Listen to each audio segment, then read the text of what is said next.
तो welcome class, welcome to the new lecture of appendicitis यानी appendix का inflammation. अपने को पता है अपेंडिक्स एक लार्ज इंटेस्टाइन का पार्ट होता है। लार्ज इंटेस्टाइन के अंदर सबसे पहला पार्ट होता है असेंडिंग कोलोन। असेंडिंग कोलोन का एक पार्ट होता है सीकम और सीकम से अटैच होता है अपेंडिक्स। अपेंडिक्स जिसको वर्मीफोम अपेंडिक्स के नाम से भी जाना जाता है, एक बॉडी का वेस्टिजियल ऑर्गन है जो एब्डोमेन के लेफ्ट लोअर क्वाड्रेंट के अंदर देखने को मिलता है। ठीक है, तो किसी भी रीजन की वजह से इस वेस्टिजियल ऑर्गन जिसका नाम अपेंडिक्स है उसके अंदर इन्फ्लामेशन हो जाती है तो एक कंडीशन क्रिएट होती है जिसको बोलते हैं अपेंडिसाइटिस। ठीक है, तो अपेंडिसाइटिस जो है एक मोस्ट कॉमन कोज है अनप्लान्ड एब्डोमिनल सर्जरी का। जितनी भी दुनिया के अंदर अनप्लान्ड एब्डोमिनल सर्जरी होती है उनका मोस्ट कॉमन काज अपेंडिसाइटिस ही होता है। ठीक है, तो बात करते हैं, सबसे पहले बात करते हैं अपेंडिक्स के बारे में। इसके अंदर सबसे पहले अपेंडिक्स के बारे में दो चार बात देख लेते हैं। अपेंडिक्स जिसको हम वर्मीफोम अपेंडिक्स के नाम से भी जाना जाता है, वर्मीफोम अपेंडिक्स। ठीक है, किसका पार्ट है? एक पार्ट है किसका? Part of caecum. सीकम यानी लार्ज इंटेस्टाइन। लार्ज इंटेस्टाइन का भी कौन सा पार्ट? असेंडिंग कोलोन वाला पार्ट। ठीक है, ये होती है अपेंडिक्स। इसकी अगर अपेंडिक्स की लेंथ देखें तो इसकी होती है 9 से लेके 10 सेंटीमीटर तक। 9 से लेके 10 सेंटीमीटर तक अपेंडिक्स की होती है लेंथ। एक बॉडी का वेस्टिजियल ऑर्गन है।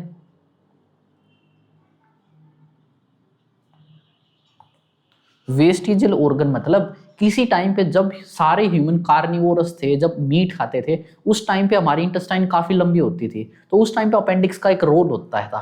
ठीक है, लेकिन जैसे जैसे ह्यूमन बॉडी डेवलप हुई, ठीक है, तो हमारे अंदर अपेंडिक्स का आज के टाइम पे कोई रोल नहीं है। ये एक वेस्टिजियल ऑर्गन बन के रह गया है जो फायदा कुछ नहीं करता, केवल और केवल नुकसान करता है। अगर किसी रीजन की वजह से इसके अंदर कुछ इन्फ्लामेशन हो जाए, जैसे खाने का कोई टुकड़ा चला गया या बैक्टीरियल वायरस कुछ चला गया या कोई ट्रॉमा हो गया जिसकी वजह से यहाँ पे इन्फ्लामेशन होगी, तो इसको हमें कट करके निकलवाना पड़ता है। ठीक है, तो ये है अपेंडिक्स।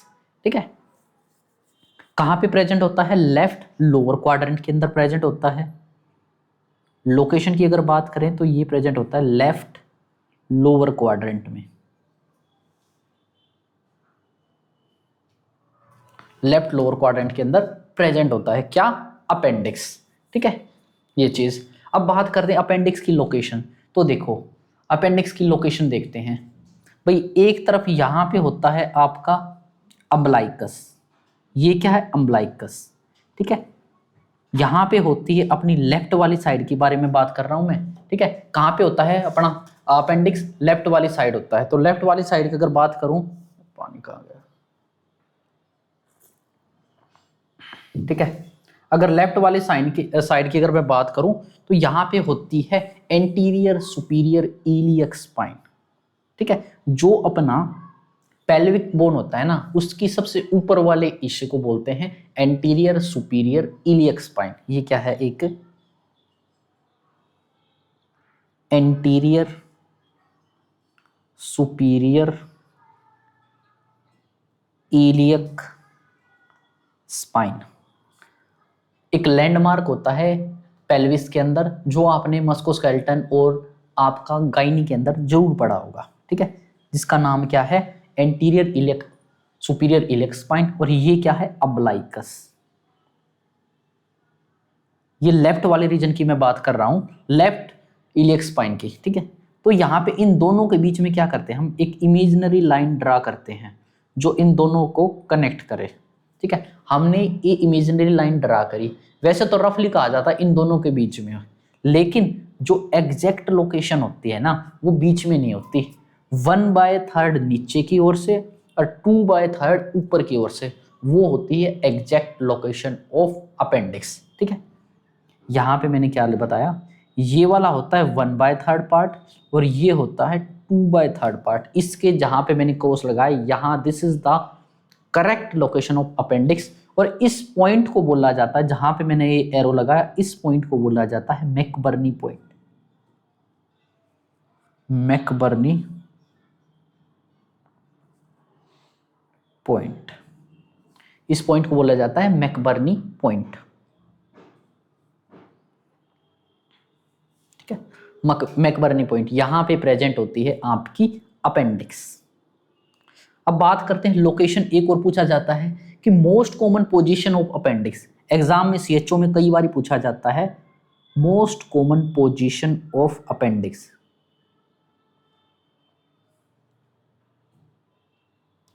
अपेंडिक्स की मोस्ट कॉमन पोजीशन क्या होती है? देखो, ये सीकम से कनेक्ट होती है और सीकम के ज्यादातर पोस्टीरियर रीजन के अंदर प्रेजेंट होती है, पीछे की तरफ। तो मोस्ट कॉमन पोजीशन, इसी वजह से इसको कहा जाता है रेट्रो। रेट्रो मतलब पीछे, किसके पीछे? सीकल, सीकम के पीछे, रेट्रोसीकल पोजीशन।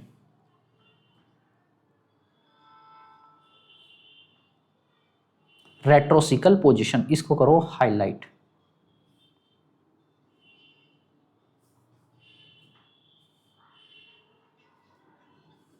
एक सीकम का पार्ट होता है, ये भी आपको पता होना चाहिए बस। ये मैकबर्नी पॉइंट भी आपको पता होना चाहिए कहाँ पे प्रेजेंट होता है। 2/3 ऊपर से और 1/3 नीचे से, जहाँ पे ये चीज़ें लाइन होती है उसको बोलते हैं मैकबर्नी पॉइंट्स। अब बात करते हैं हम अपेंडिसाइटिस के। तो अपेंडिसाइटिस मतलब इन्फ्लामेशन ऑफ अपेंडिक्स। ठीक है, इसका मतलब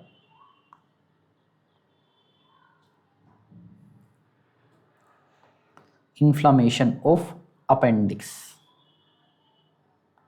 अपेंडिक्स का इन्फ्लामेशन। ठीक है, देखो इन्फ्लामेशन का, अपेंडिक्स का जो इन्फ्लामेशन होता है ना, एक काफ़ी सीरियस फैक्ट चीज़ है।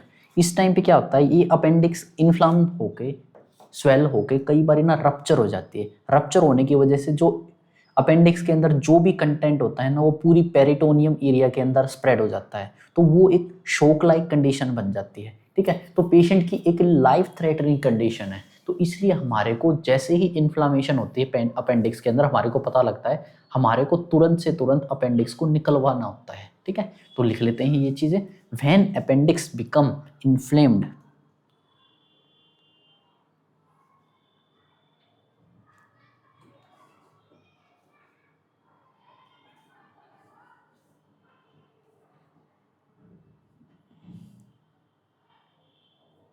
व्हेन अपेंडिक्स बिकम इन्फ्लेम्ड, जब भी अपेंडिक्स इन्फ्लेम्ड होती है तो क्या हो सकता है, रप्चर में अक्कर्स, रप्चर हो सकता है। ठीक है, रप्चर हो सकता है, जिसकी वजह से, रप्चर होने की वजह से क्या हो सकता है पेशेंट के अंदर, पेरिटोनाइटिस। इसलिए हमारे को टाइमली अपेंडिक्स को रिमूव करना होता है। ठीक है, अगली लाइन में लिखेंगे appendicitis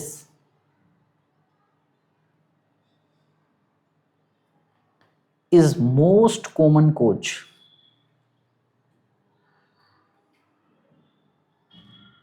unplanned abdominal surgery.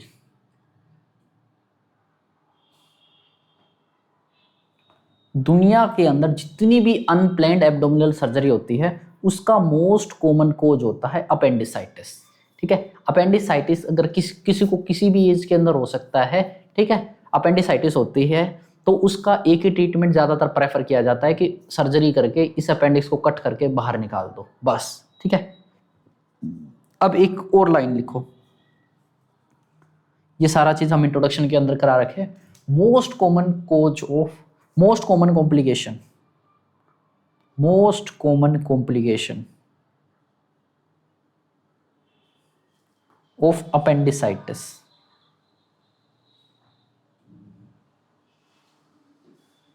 Appendicitis का मोस्ट कॉमन कॉम्प्लिकेशन, देखो अपेंडिसाइटिस यानी अपेंडिक्स का इन्फ्लामेशन। ठीक है, मैनेजमेंट क्या है, एक ही मैनेजमेंट है कि भाई कट करके अपेंडिक्स को बाहर निकाल दो। तो इसका कॉम्प्लिकेशन क्या होता है, जहां से जिस इंसिजन साइट से हमने कट करके निकाला है वहां पे कई बार इन्फेक्शन हो जाता है। तो मोस्ट कॉमन कॉम्प्लिकेशन क्या होगा, वुंड इन्फेक्शन। After surgery.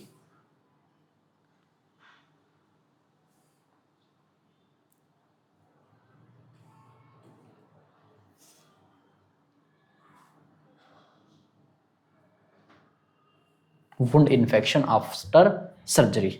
अब बात करते हैं, इंट्रोडक्शन हो गया खत्म, काफी हो गया इंट्रोडक्शन, अब बात करते हैं ईटियोलॉजी की।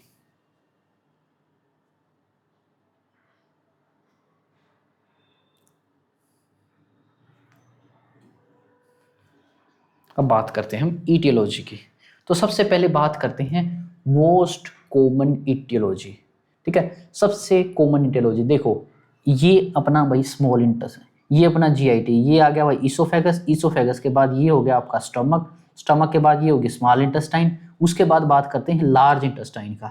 लार्ज इंटेस्टाइन का ऐसा, यहाँ से स्मॉल इंटेस्टाइन कनेक्ट होती है लार्ज इंटेस्टाइन से, और ये देख लो ये बन गई आपकी अपेंडिक्स।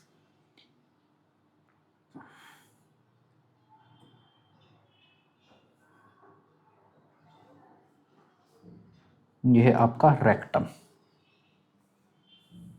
ये रेक्टम, ये सिग्मोइड कोलोन, ये डिसेंडिंग कोलोन, ये ट्रांसवर्स कोलोन, ये असेंडिंग कोलोन, ये सीकम, ये आपका अपेंडिक्स। ठीक है, ये अपेंडिक्स, दिस वन।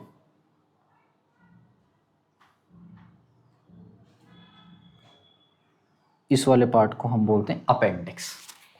ठीक है, ऐसा होता है आपका अपेंडिक्स। अब देखिए, ईटियोलॉजी की मैं बात कर रहा हूं। देखिए, ये एक जीआईटी का पार्ट है, आपको पता है सीकम से कनेक्ट होता है अपेंडिक्स। तो कई बार क्या होता है, किसी पेशेंट को अगर कॉन्स्टिपेशन होता है, तो कॉन्स्टिपेशन में क्या होता है, अपनी जो बाउल मूवमेंट है वो स्लो हो जाती है, तो उससे क्या हो जाता है, स्टूल हार्ड हो जाता है। तो कई बारी क्रोनिक कॉन्स्टिपेशन की वजह से, स्टूल हार्ड हो जाने की वजह से, कई बारी स्टूल का कोई कंटेंट अपेंडिक्स के अंदर चला जाता है और वहीं पे अटक जाता है और इकट्ठा होना शुरू हो जाता है। ठीक है, धीरे धीरे इकट्ठा होता रहेगा और अपेंडिक्स पूरी स्वेल होके इन्फ्लामेशन कर देती है। ठीक है, अपेंडिक्स पूरी स्वेल हो जाएगी और वहां पे इन्फ्लामेशन क्रिएट हो जाएगी। ठीक है, this is the most common cause of appendicitis, यानी फीकल इंफेक्शन। पहला कोज है फीकल इंफेक्शन,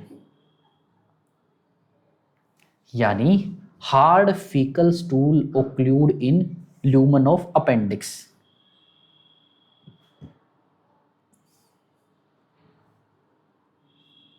यानी हार्ड फीकल मैटर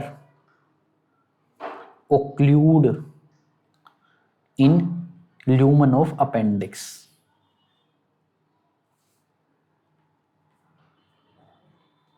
ये होता है इसका मोस्ट कॉमन कोज। इसको कीजिए आप highlight, this is most common cause. उसके बाद सेकंड कोज, अपेंडिक्स के अंदर कोई इंफेक्शन हो जाए, बैक्टीरियल, वायरल, फंगल, प्रोटोजोल, कोई भी इंफेक्शन। ठीक है, इंफेक्शन इन अपेंडिक्स।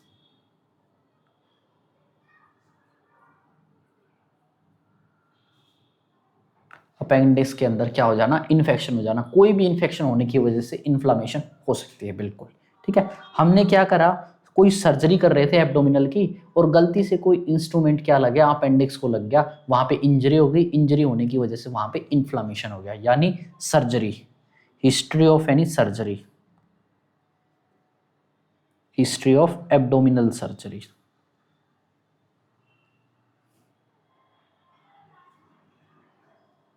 ठीक है, एब्डोमिनल सर्जरी की हिस्ट्री होना। ठीक है, उसके बाद पेशेंट को एब्डोमेन के अंदर कोई हो गया ट्रोमा, ट्रोमा के अंदर डैमेज हो गया, अपेंडिक्स के अंदर डैमेज हो गया, जिससे वहां पे इन्फ्लामेशन हो गया। ठीक है, कोई वेजिटेबल सीड्स,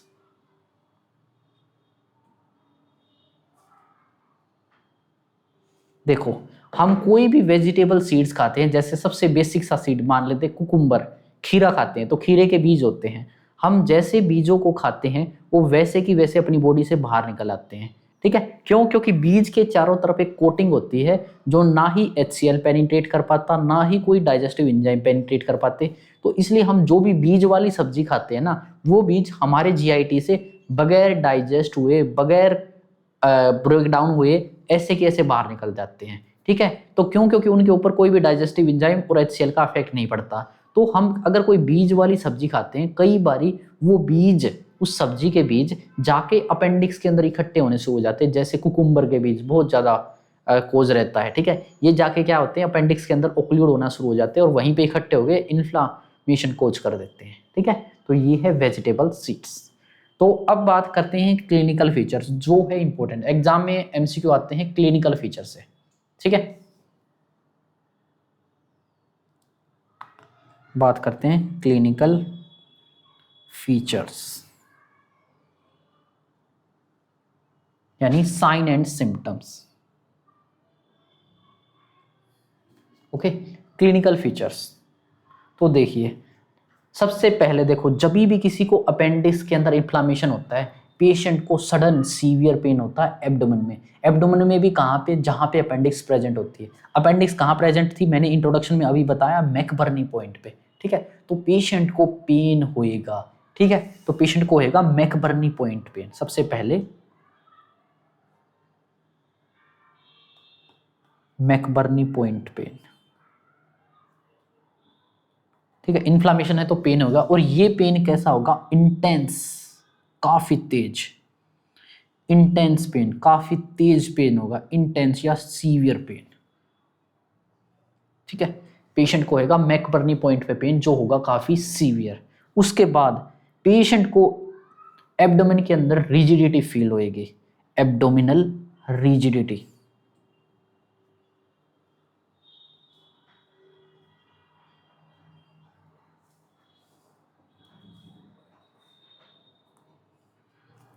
एब्डोमेन के अंदर पेशेंट को फील होगी रिजिडिटी, रिजिड फील होएगा।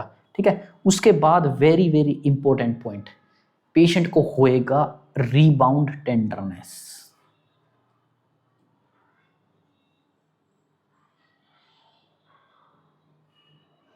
ठीक है, अब ये रीबाउंड टेंडरनेस क्या होता है, पहले तो इसको करो हाईलाइट।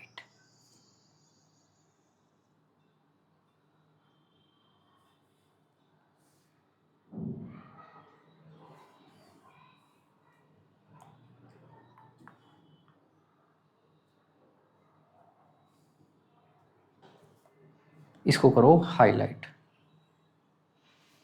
ये रिबाउंड टेंडरनेस क्या होता है? अगर पेशेंट को, भाई देखो, एक पेशेंट इमेजिन करो जिसको अपेंडिसाइटिस है, तो उस पेशेंट को क्या हो रहा होगा? पेट के अंदर बहुत ज़्यादा पेन हो रहा होगा। तो जब हम पाल्पिएट करेंगे पेशेंट को, तो जैसे ही हमने एब्डोमेन को कंप्रेस करा, तो कंप्रेस करने पेशेंट का ना पेन कम होएगा। जैसे हमने दबाया पेशेंट का एब्डोमेन, पेशेंट का पेन कम हो गया। जैसे ही हम प्रेशर रिलीव करेंगे, पेशेंट को फिर से सडन पेन होएगा।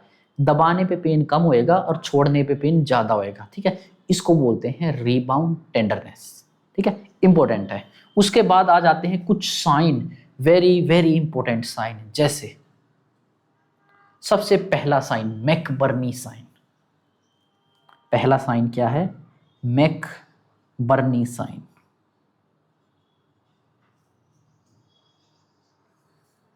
अब ये मैकबर्नी साइन क्या है? जहां पे मैकबर्नी पॉइंट होता है, यानी जहां पे पेन अपेंडिक्स की लोकेशन होती है, वहां पे पेशेंट को टेंडरनेस फील होएगा। ठीक है, यानी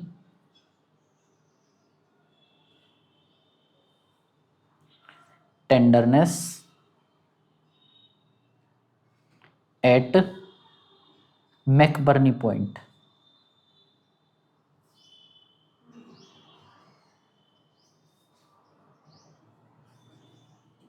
पेशेंट को होगी टेंडरनेस कहां पे? जहां पे अपेंडिक्स प्रेजेंट होती है। ठीक है, दिस इज मैकबर्नी साइन। अब अगला important sign,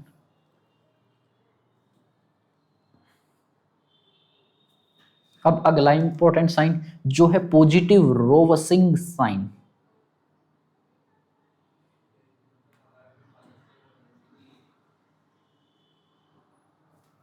positive Rovsing sign.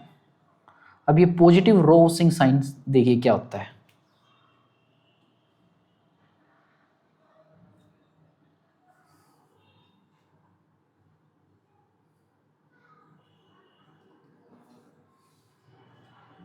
देखिए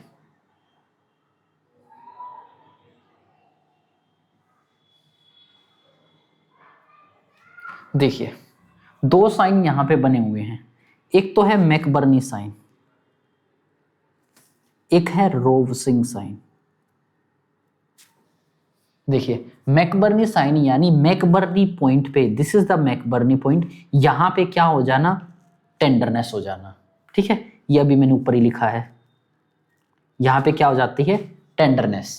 ठीक है, वहीं रोवसिंग साइन के अंदर क्या होता है, जब भी हम, सबसे पहली बात बताओ, अपेंडिक्स लेफ्ट साइड होती है राइट साइड, अपेंडिक्स होती है राइट साइड, तो ये क्या है, ये है राइट साइड और ये है पेशेंट की left side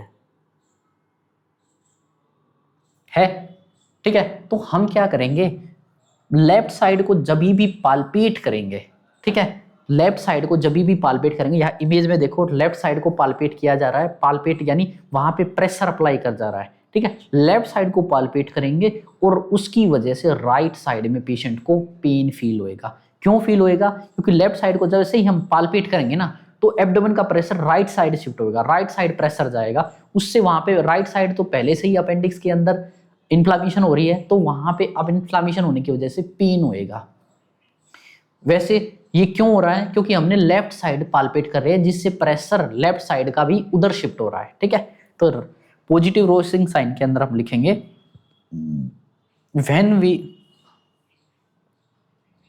positive Rovsing sign के अंदर लिखो, व्हेन वी पाल्पेट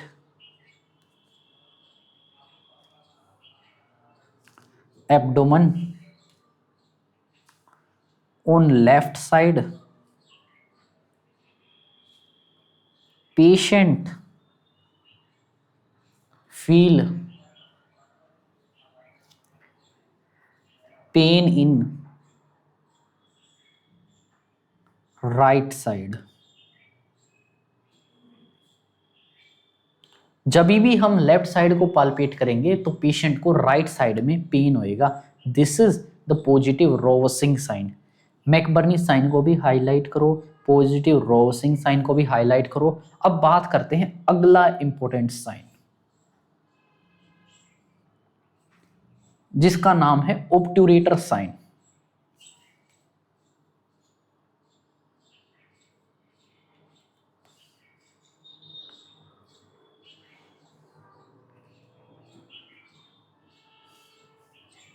जिसका नाम है ऑब्ट्यूरेटर साइन। हमने क्या करना है, पेशेंट को लेटाना है और पेशेंट के जो हिप है ना, उसकी इंटरनल रोटेशन करानी है, उसको अंदर की तरफ ऐसे मोड़ना, पैरों को ऐसे मोड़ना है। उससे क्या होएगा, पेशेंट को ना पेन फील होएगा, उसको बोला जाता है ऑब्ट्यूरेटर साइन। देखिए आपको इमेज दिखाते हैं ऑब्ट्यूरेटर साइन की, ये देखिए,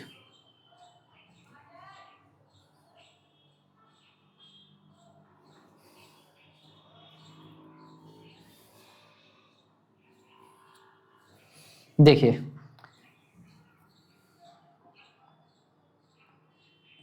this is the obturator sign, ये नीचे वाला, ये देखो यहाँ पे क्या कर रहे हैं हम, पेशेंट की लेग को थोड़ा सा एलिवेट करके उसके बाद हिप को इंटरनली रोटेट करा रहे हैं। उससे क्या हो रहा है, पेशेंट को पेन फील हो रहा है। एक मसल होती है ऑब्टूरेटर मसल, और ऐसे ही एक साइन होता है श्वास साइन, जिसके अंदर श्वास मसल के अंदर हम पेन फील करते हैं। वहीं राइट ऑब्टूरेटर मसल के अंदर पेन फील होता है ऑब्टूरेटर साइन के अंदर। ठीक है, तो लिखते हैं ऑब्टूरेटर साइन के अंदर हम लिखेंगे patient feel pain.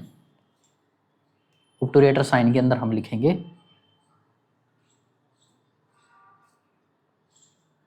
Patient feel pain, patient feel pain after internal rotation of hip.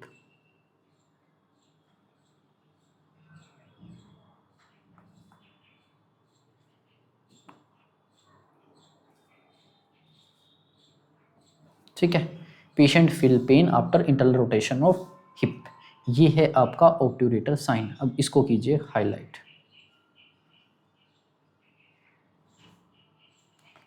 अब देखो भाई, ऑब्ट्यूरेटर साइन के अंदर पेन क्यों हुआ है, तो हमने जैसे ही हिप की इंटरनल रोटेशन कराई है उसकी वजह से क्या हुआ है, राइट वाले साइड की, ठीक है, ये राइट वाले हिप की इंटरनल रोटेशन कराई है हमने, ठीक है। तो patient feel pain after internal rotation of right hip, इसको कंप्लीट अच्छे से ही लिख लेते हैं।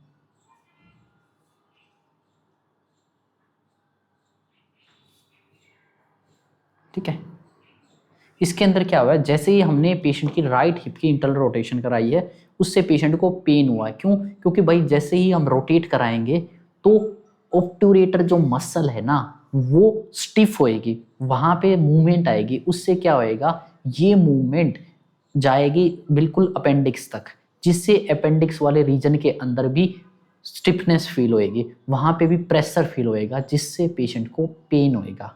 पेन क्यों हो रहा है, हमने हिप की इंटरनल रोटेशन कराई है, कहाँ हो रहा है, पेशेंट को अपेंडिक्स वाले रीजन के अंदर हुआ है। क्यों हुआ है, हमने हिप की इंटरनल रोटेशन कराई है। बस एक लाइन में खत्म हो जाएगा, patient feel pain after internal rotation of right hip. बस अब एक और छोटा सा इंपॉर्टेंट साइन है जो है श्वास साइन।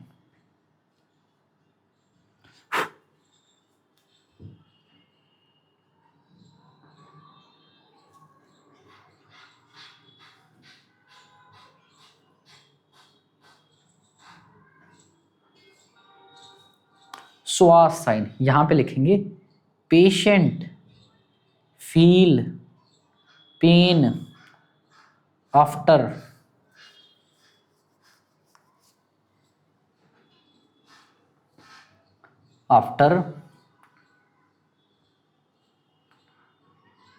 डायरेक्ट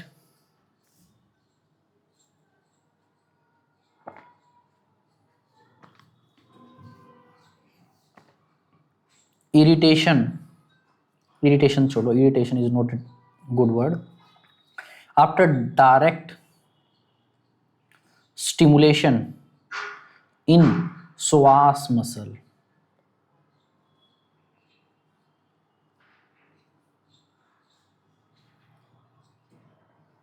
ठीक है, अब इमेज देखिए,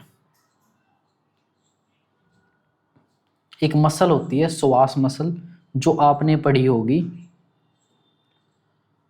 देखिए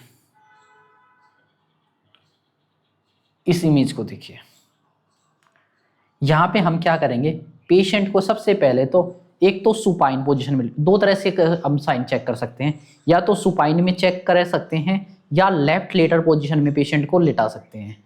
यहाँ पे इमेज में दिया गया है पेशेंट को लेफ्ट लेटर पोजीशन में लिटा रखा है, उसके बाद उसके राइट हिप को ना पीछे की तरफ एक्सटेंड किया गया है। ठीक है, पेशेंट को राइट लेटरल पोजीशन में लिटा के राइट लेग को पीछे की तरफ एक्सटेंड किया गया है, जिससे क्या होएगा, पेशेंट को राइट लोअर क्वाड्रेंट के अंदर पेन फील होएगा, उसको बोला जाता है श्वास साइन। ठीक है, दूसरा हम क्या कर सकते हैं, यहां पे एक इससे ऊपर देखिए, यहां पे फर्स्ट इमेज, तो इसको भी इधर एक अलग से ले आते हैं।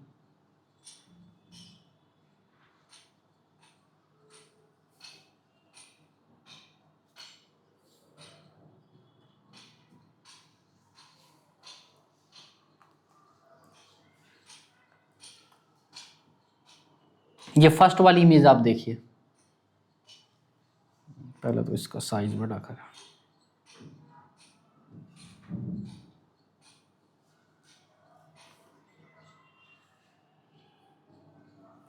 देखिए हमने क्या किया है, पेशेंट को सुपाइन लेटाया हुआ, फर्स्ट सेकंड वाली इमेज देखिए, सबसे पहले हमने क्या करा है, इस वाली इमेज में देखिए, यहाँ पे हमने पेशेंट को यहाँ पे हमने क्या करा है, पेशेंट को राइट नहीं, इसको यहाँ पे हमने लेटाया पेशेंट को लेफ्ट लेटरल लेटाया हुआ है, और सेकंड इमेज के अंदर हमने क्या करा है, पेशेंट को सुपाइन लेटाया हुआ है, ये सुपाइन है, ये पेशेंट लेफ्ट लेटरल है। ठीक है, इधर सुपाइन लेटाया हुआ है, इधर लेफ्ट लेटरल लेटाया हुआ है। लेफ्ट लेटरल का समझ में आ गया। हमने पेशेंट को लेफ्ट लेटरल लेटा के उसके बाद उसके राइट हिप को यानी राइट लेग को पीछे की तरफ एक्सटेंड करना है। जो इमेज में हमने करा होगा उससे पेशेंट को राइट लोअर क्वाड्रेंट के अंदर पेन फील होएगा। वहीं बात करते हैं सुपाइन। अगर हम पेशेंट को सुपाइन लेटाते हैं और उसकी राइट लेग को एलिवेट करते हैं, ठीक है, राइट लेग को जब हम एलिवेट करते हैं तो उससे पेशेंट को पेन फील होएगा राइट लोअर क्वाड्रेंट के अंदर। ये था आपका सुपाइन तरीका, ठीक है। मैं आपको क्या बता रहा हूँ, मैं आपको पढ़ा रहा हूँ अपेंडिसाइटिस। अपेंडिसाइटिस के अंदर एक साइन है श्वास साइन। इसके अंदर हमारे को श्वास मसल के अंदर स्टिमुलेशन देनी है। श्वास मसल के अंदर स्टिमुलेशन हम दो तरीके से दे सकते हैं, एक तो पेशेंट को लेफ्ट लेटरल लेटा के, एक पेशेंट को सुपाइन लेटा के।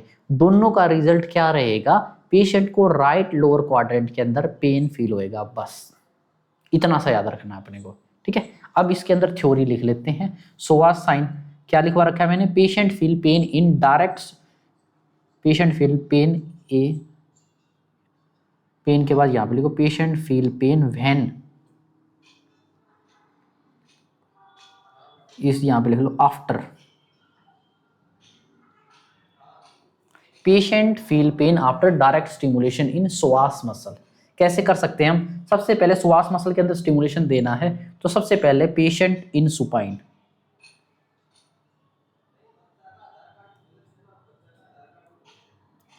पेशेंट को सुपाइन पोजीशन में लेटा के, जो सेकंड वाली इमेज दी हुई है, ठीक है, सुपाइन पोजीशन में लेटा के हमने क्या करना है, रेज करना है राइट लेग को।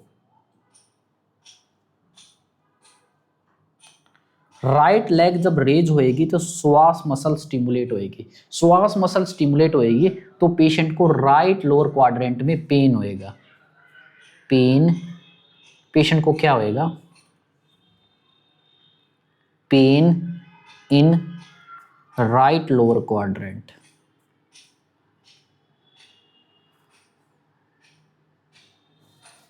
ठीक है, ये चीज। उसके बाद दूसरा तरीका क्या है, patient in left lateral position. Patient को लेफ्ट लेटरल पोजीशन में डालो, उसके बाद एक्सटेंड करो, extend right hip by, right hip by pulling right leg backward.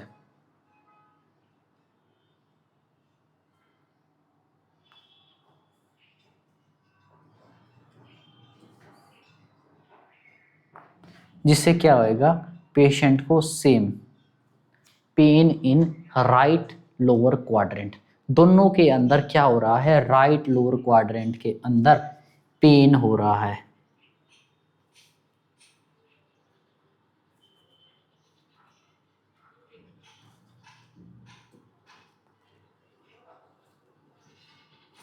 बस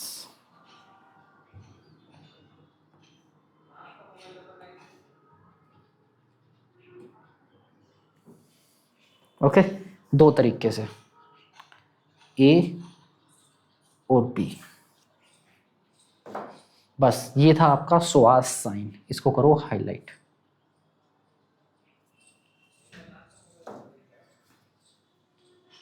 ओके, ये था आपका श्वास साइन कंप्लीट। उसके बाद एक छोटे मोटे साइन हो जाते हैं, एनोरेक्सिया, नोजिया, वोमिटिंग, इसको लिख लेते हैं छोटे मोटे साइन। जैसे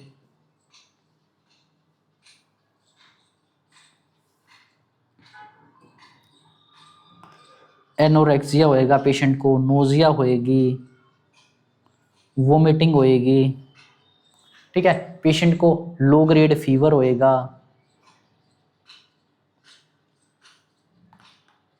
अगर इन्फ्लामेशन है तो भाई फीवर तो होएगा ही होएगा। ये चीज, ये सभी थे आपके क्लिनिकल फीचर। इटियोलॉजी होगी, क्लिनिकल फीचर हो गए। अब बात करते हैं इसके डायग्नोसिस।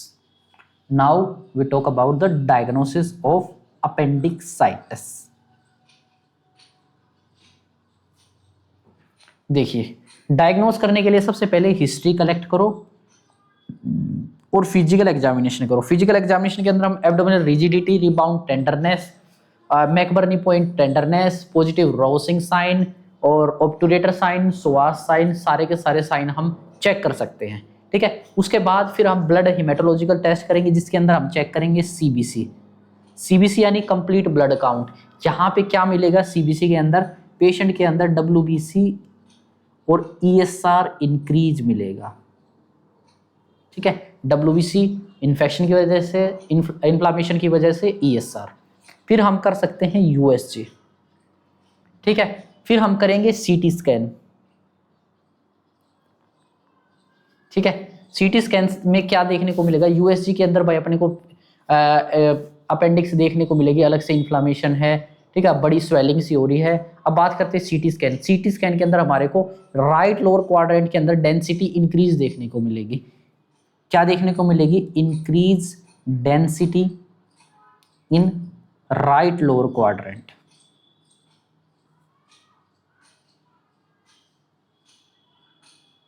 जहां पे अपेंडिक्स है वहां पे डेंसिटी इंक्रीज देखने को मिलेगी आपको, किसके अंदर, सीटी स्कैन के अंदर।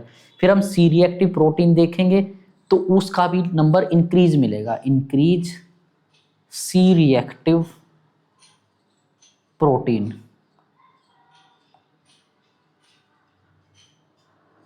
इंक्रीज सी रिएक्टिव प्रोटीन, ये क्यों इंक्रीज है, due to infection. C reactive protein क्यों इंक्रीज है, ड्यू टू इन्फेक्शन। पेशेंट के अंदर इन्फेक्शन है, इसकी वजह से सी रिएक्टिव प्रोटीन भी आपको इंक्रीज देखने को मिलेगा। फिर हम चेक करेंगे पेशेंट के अंदर, अगर कोई फीमेल पेशेंट है तो उसके अंदर हमारे को प्रेगनेंसी टेस्ट भी करके देखना पड़ेगा, क्या, ताकि हम डिफ्रेंशिएट कर पाए कहीं ट्यूबल प्रेगनेंसी तो नहीं है। ठीक है, कहीं होता ना जो फ्लोपिंग ट्यूब होते हैं वहां पे हो जाती है। ठीक है, प्रेगनेंसी टेस्ट कर सकते हैं हम।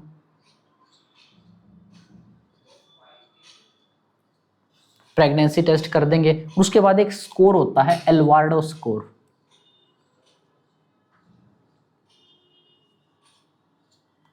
एल्वार्डो स्कोर चेक कर सकते हैं। एल्वार्डो स्कोर भाई एक आजकल चेक किया जाता है। ठीक है, एल्वार्डो स्कोर, इसके अंदर क्या करते हैं, एल्वार्डो स्कोर क्या होता है, टोटल 10 पॉइंट दिए जाते हैं, जिसके अंदर अगर 7 से ज्यादा किसी को पॉइंट आ जाते हैं तो उसके अंदर कंफर्म हो जाता है हाँ जी अपेंडिसाइटिस ही है। ठीक है, 10 पॉइंट होते हैं टोटल, 10 में से अगर 7 से ज्यादा आ जाते हैं तो कंफर्म हाँ भाई एल्वार्डो स्कोर 7 से ज्यादा है, यानी अपेंडिसाइटिस तो है। ठीक है, ओके, ये था आपका एल्वार्डो स्कोर। ओके, उसके बाद बात करते हैं कॉम्प्लिकेशंस की, कि what are the complication of, what can be the complications of appendicitis.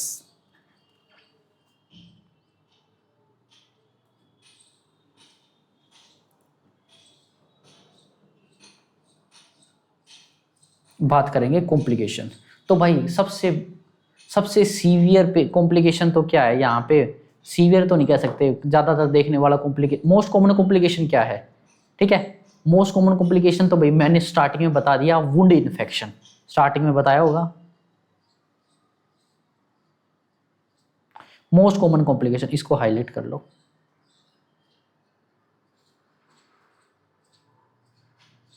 ये तो हो चुका। उसके बाद बात करते हैं और कॉम्प्लिकेशन, जैसे अपेंडिक्स का परफोरेशन हो जाना, यानी अपेंडिक्स परफोरेशन।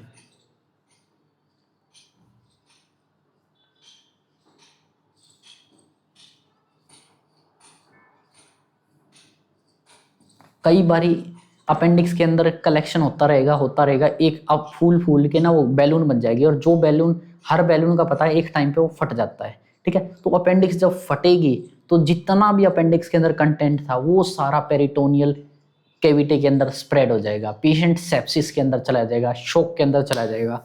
ठीक है, ये क्या होता है सडन, इसके अंदर हाँ सबसे इंपॉर्टेंट चीज अपेंडिक्स परफोरेशन के अंदर, सबसे इंपॉर्टेंट चीज अपेंडिक्स परफोरेशन के साइन बहुत भारी पूछे जाते हैं। साइन ऑफ अपेंडिक्स परफोरेशन, देखिए अपेंडिक्स परफोरेशन, जब भी अपेंडिक्स परफोरेट होती है, देखो अपेंडिक्स इन्फ्लामेशन है, यानी वहां पे अपेंडिक्स के अंदर ना प्रेशर है। ठीक है, तो वो प्रेशर बढ़ते रहेगा, पेशेंट को पेन भी धीरे धीरे बढ़ता रहेगा। तो जब वो अपेंडिक्स बिल्कुल लास्ट स्टेज तक पूरा स्वेल होएगी, पूरी फूली होएगी, उस टाइम पे पेशेंट को बहुत पेन होगा। फिर जैसे ही वो अपेंडिक्स फटेगी, एकदम से सडन जो प्रेशर ड्रॉप होएगा ना, उसकी वजह से पेशेंट को ना एकदम से पेन के अंदर आराम मिलेगा, एकदम से पेशेंट को ऐसा लगेगा दर्द एकदम से खत्म हो गया, गायब हो गया, ठीक है। लेकिन जैसे जैसे थोड़ा थोड़ा टाइम बढ़ेगा ना, ये पेन लगातार फिर इंक्रीज होता चला जाएगा, ठीक है। जो ये सडन रिलीफ मिला है, ये क्यों मिला है? एकदम से प्रेशर के कम हो जाने की वजह से, ठीक है। तो साइन के अंदर लिखेंगे, परफोरेशन के अंदर, सडन रिलीफ इन पेन।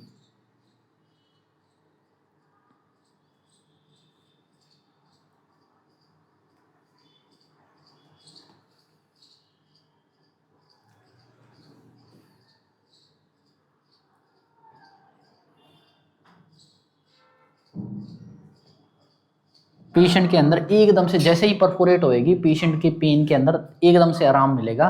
उसके बाद क्या होएगा? Increase pain subsequently.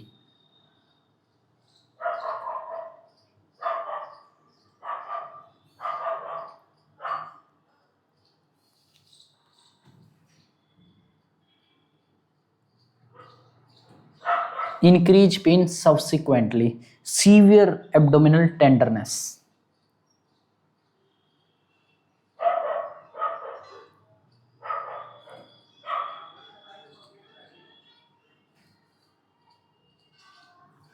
Severe abdomen tenderness होएगी पेशेंट के अंदर। उसके बाद पेशेंट को होएगी फीवर भी, और साथ ही साथ एक टैकीकार्डिया भी, ठीक है। फीवर भी होएगा और टैकीकार्डिया होएगा। अब इन पॉइंट्स को कीजिए आप हाईलाइट, जैसे सडन रिलीव इन पेन, सीवियर एब्डोमिनल टेंडरनेस और टैकीकार्डिया। इन सभी पॉइंट्स को कीजिए आप हाईलाइट, ठीक है। ये है कॉम्प्लिकेशन ऑफ ये these are the sign of appendix perforation. उसके बाद दूसरा कॉम्प्लिकेशन, सबसे पहले तो पेशेंट के अपेंडिक्स परफोरेशन हो गए। परफोरेशन के बाद जो वेस्ट प्रोडक्ट सारा पेरिटोनियम कैविटी के अंदर फैला है, उसकी वजह से पेशेंट के अंदर देखने को मिलेगा पेरिटोनाइटिस। उसके बाद पेशेंट चला जाएगा सेप्सिस के अंदर, सीवियर इन्फेक्शन के अंदर पेशेंट चला जाएगा। ये थे आपके कॉम्प्लिकेशन। अब हम बात करते हैं इसके मैनेजमेंट की।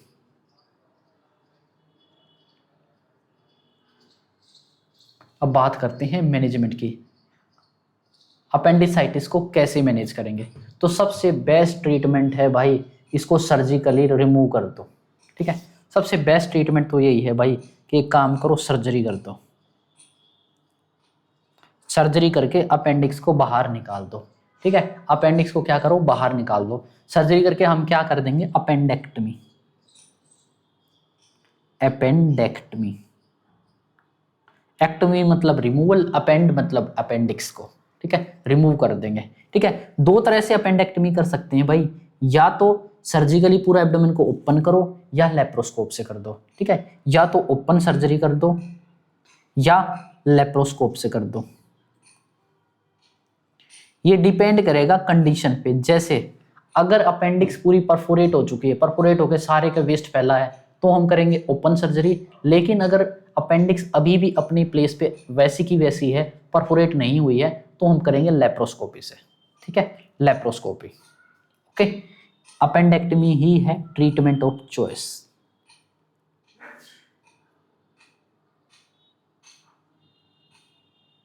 यही है ट्रीटमेंट ऑफ चॉइस।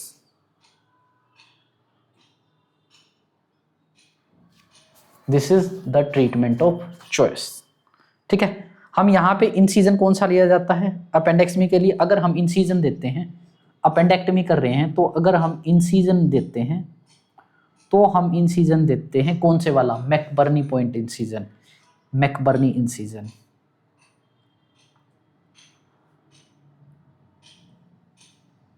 यहां पे हम देते हैं मैकबर्नी इंसीजन अपेंडेक्टमी के लिए,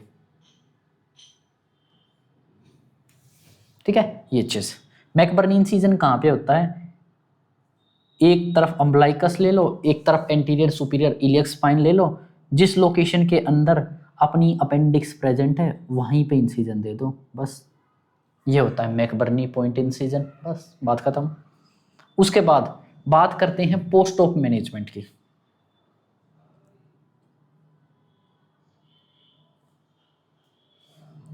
पोस्ट ऑप नर्सिंग मैनेजमेंट हमारे को क्या क्या चीजें ध्यान रखनी चाहिए अपेंडेक्टमी करने के बाद।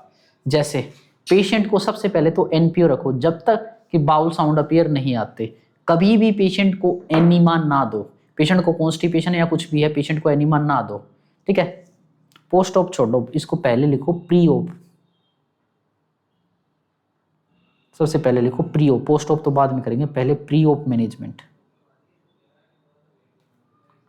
सर्जरी करने से पहले हम क्या क्या चीजें ध्यान रखेंगे, ठीक है। जब भी सर्जरी करेंगे, पेशेंट की सर्जरी होनी है, 6 से 12 घंटे तक पेशेंट को एनपीओ रख दो।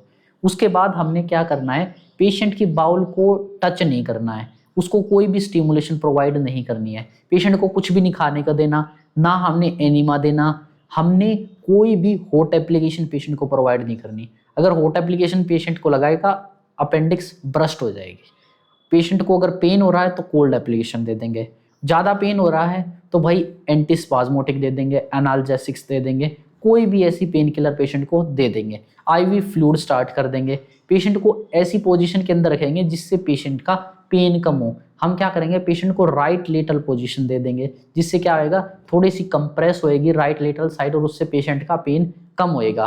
पेशेंट को परफोरेट होने से बचाना हमने, ठीक है। और इसीलिए अपने को अगर परफोरेट होता भी है तो अपने को मॉनिटर करते रहना है कि पेशेंट को परफोरेशन से रिलेटेड कोई सिम्टम्स नहीं आए। जैसे ही परफोरेशन से रिलेटेड कोई सिम्टम आते हैं, हमें तुरंत एचसीपी को इन्फॉर्म कर देना है, ठीक है। हमने क्या कर देना है, एचसीपी को इन्फॉर्म कर देना है। प्री ऑप के अंदर लिखो सबसे पहले तो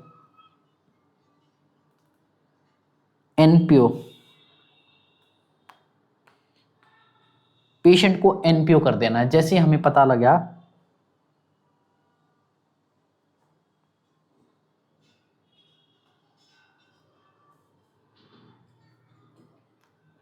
कि पेशेंट को अपेंडेक्टमी होनी है, ठीक है, तो हमने जीआईटी को स्टिमुलेशन नहीं प्रोवाइड करनी। खाना जाएगा तो खाना लार्ज इंटेस्टाइन के थ्रू ही ट्रेवल करेगा, तो वहां पे क्या होएगा, अपेंडिक्स को स्टिमुलेशन मिल सकती है, अपेंडिक्स ब्रस्ट हो सकती है प्रेशर की वजह से, ठीक है। पेशेंट को एनीमा कॉन्स्टिपेशन है तो कभी भी हमें पेशेंट को एनीमा नहीं देना। Never give enema to patient, क्योंकि जब हम एनीमा देंगे तो लार्ज इंटेस्टाइन के अंदर एकदम से प्रेशर बढ़ जाएगा, उससे बहुत रिस्क है कि अपेंडिक्स ब्रस्ट ना हो जाए, ठीक है। एनीमा नहीं देना, पेशेंट को मॉनिटर करते रहना है, monitor for perforation of appendix.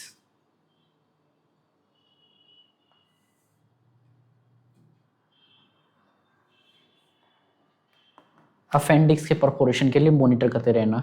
अगर कोई भी साइन आता है परफोरेशन का तो तुरंत एचसीपी को इन्फॉर्म कर देना है हमें, ठीक है। अवॉइड हॉट एप्लीकेशंस,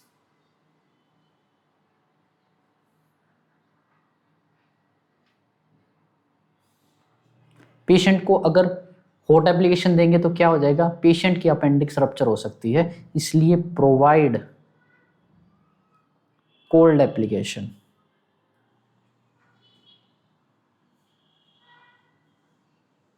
पेशेंट को प्रोवाइड करना ही है तो कोल्ड एप्लीकेशन प्रोवाइड करो, ठीक है। पेशेंट को प्रोफाइलेक्टिक एंटीबायोटिक स्टार्ट कर दो। पेशेंट को एनाल्जेसिक्स दो, जैसे एनएसएड्स, जैसे एनएसएड्स हो गया, एंटीस्पाज्मोटिक्स,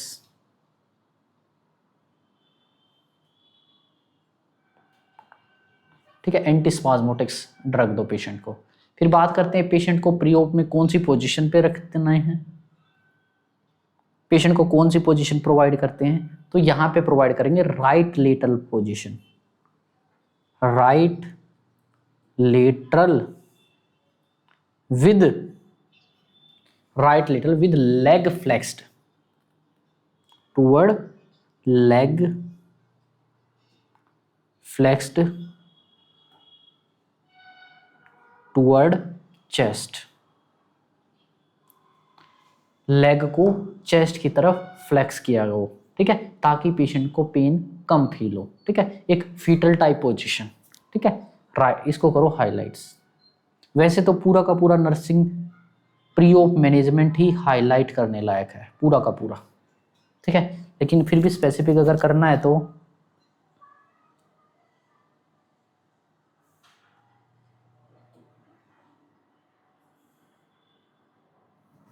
इनको जरूर ध्यान रखना अपने को, ठीक है। ये थे आपके प्री ऑप नर्सिंग मैनेजमेंट। अब हम बात करते हैं पोस्ट ऑप मैनेजमेंट की।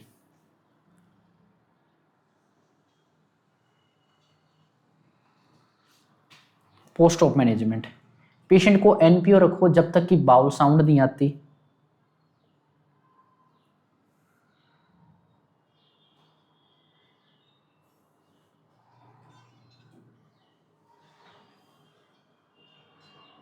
हम बाउल साउंड का क्यों वेट कर रहे हैं? क्योंकि बाउल साउंड का आना मतलब पैरास्टाइलिसिस मूवमेंट का फिर से स्टार्ट हो जाना, ठीक है।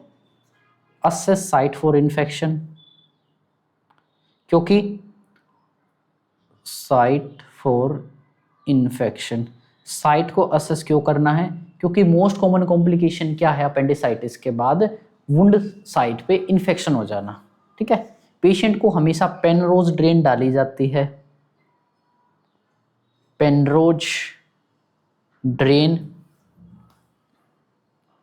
Is inserted after appendectomy.